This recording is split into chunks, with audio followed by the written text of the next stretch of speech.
Não, eu falei vezes 100 aqui na parada, porque quando está em T vezes M, né, que é TM, aqui está em centímetro, uma Uhum. vez está em M. Aí você multiplica Tem que o. tomar cuidado. Então, Na lá da. verdade, nesse exercício aí, os torques já estão aparecendo em kgf vezes centímetro, né? kgf é centímetro. Então, você não precisa transformar, você só vai precisar transformar o diâmetro para achar Uhum. a tensão em kgf por centímetros quadrados, tá bom? Então, tem que ter atenção para esses detalhes. Então, um eixo maciço de 30 milímetros de diâmetro.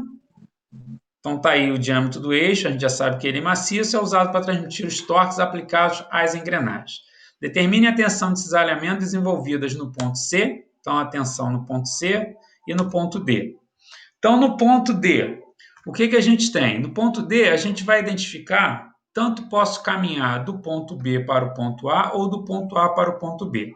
Se eu for do ponto B para o ponto A, já que o ponto D está próximo aqui do ponto B, eu vou verificar o seguinte, que aqui nessa extremidade eu tenho um torque de 4.000 kgf vezes centímetros.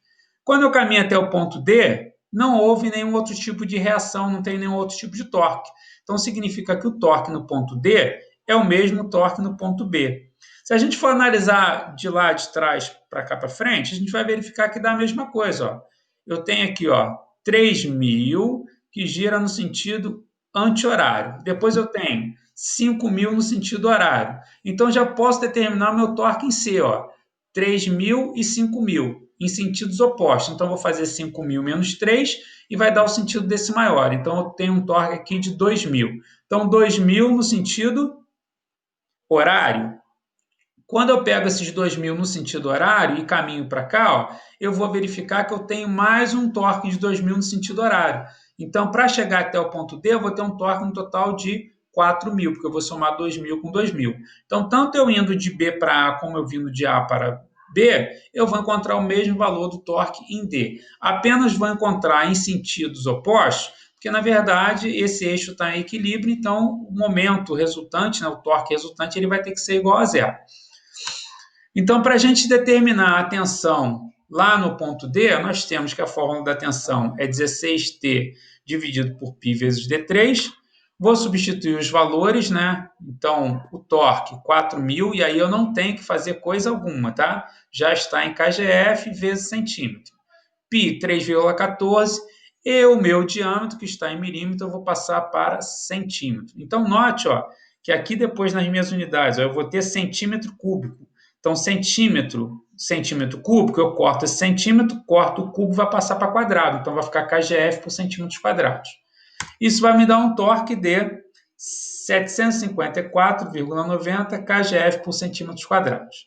Para o ponto C, a gente até já viu, né? Se eu continuar daqui para lá, eu tenho 4.000 no sentido anti-horário e depois 2.000 no sentido anti-horário. Então, vou fazer 4.000 menos 2.000. O meu torque lá no ponto C vai ser um torque igual a 2.000 kgf vezes centímetro. Agora, de posse desse meu torque em C, e aí eu já tinha comentado, né, lá com o André o seguinte, olha, notem, o torque ele está no numerador. O que aconteceu? Qual relação que eu tenho do torque em D para o torque em C? Caiu pela metade. Se o torque caiu pela metade, significa que a tensão também vai cair pela metade. Então vamos fazer a conta para a gente confirmar ou não isso, né? Então, para eu calcular a tensão no ponto C, é a mesma fórmula, né? 16T dividido por π vezes D3. Vou substituir os valores. Agora o meu torque é de 2.000 kgf por centímetros quadrados.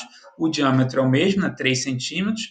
E aí, no final das contas, eu faço lá e vou achar um resultado de 377,45, que é a metade de 754,90. Então, confirmou o que a gente já tinha observado anteriormente. Se o torque caiu pela metade, a tensão também vai cair pela metade.